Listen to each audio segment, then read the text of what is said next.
Stéphane Pierson, bonjour, merci de vous accueillir. Vous pouvez vous présenter en quelques mots et nous expliquer votre travail ici au sein de la région? Oui, bonjour. Donc, je m'appelle Stéphane Pierson, je suis géologue, je travaille à la direction de l'archéologie pour aider les archéologues à essayer de mieux comprendre la manière dont les sédiments dans lesquels on trouve les objets archéologiques se sont formés. Alors, je sais que vous avez été plusieurs fois à Goyet, que vous êtes notamment intervenu sur un des sites du Vallon. Je vais d'abord vous demander une petite question globale. Pour vous, les grottes de Goyet, qu'est-ce que ça représente?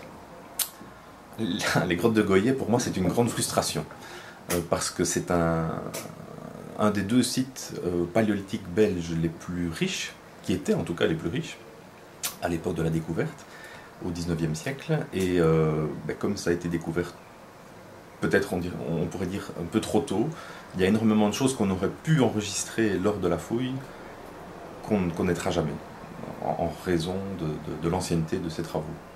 Et donc effectivement, quand vous regardez les archives de fouilles de Dupont, vous êtes notamment interpellé sur cette fameuse stratigraphie, ce fameux remplissage. Oui, tout à fait. Donc, une de mes spécialisations, c'est de travailler sur les stratigraphies de grottes. Et quand on regarde effectivement le dessin que Édouard Dupont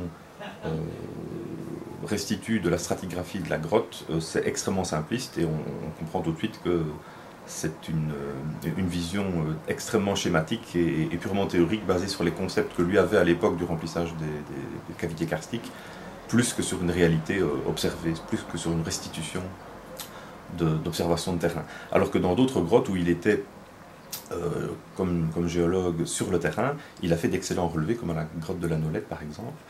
Mais ici à Goyet, visiblement, il était déjà fortement accaparé par ses nouvelles fonctions de directeur de l'Institut des sciences naturelles, aujourd'hui Institut des sciences naturelles, et donc les observations de terrain n'ont pas été aussi rigoureuses qu'il aurait pu les faire déjà à l'époque. Merci beaucoup.